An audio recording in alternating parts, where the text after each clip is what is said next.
18-ге толуп Жогорку Кеңештин депутаттарын шайлоого катышуу тууралуу чечим кабыл алдың дейли. Кел анда сенин добушуң эсепке алынышына кам көрөлү. Алгач шайлоочу катары каттоодон өткөнүңдү билип алуу керек.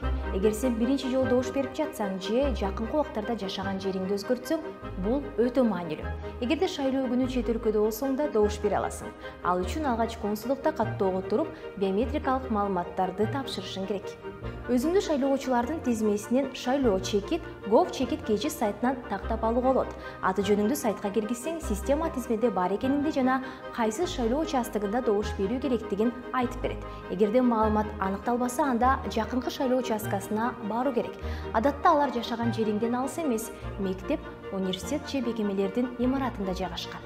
Шайлоо комиссиясынын мүчөлөрү ал жерде тынымсыз нөөмөттө турат. Демек, алар сага көйгөйдү чечүүгө көмөктөшөт. Шайлоо тилкесинде жаңыртылган тизмелер добуш берүүгө 2 апта калганда илинет.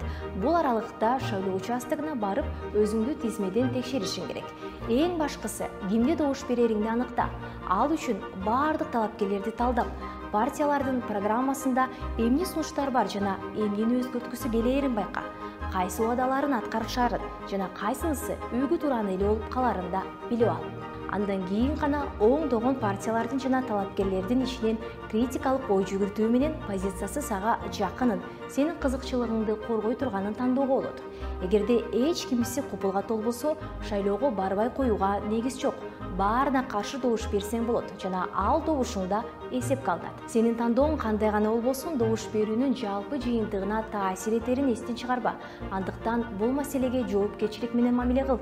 Депутаттарды шайлоо менен аларга 5 жылга баалуу добушуңду бересиң. Демек, сенин добушуңду алган адам парламенттен сен үчүн иштөөгө милдеттүү болот.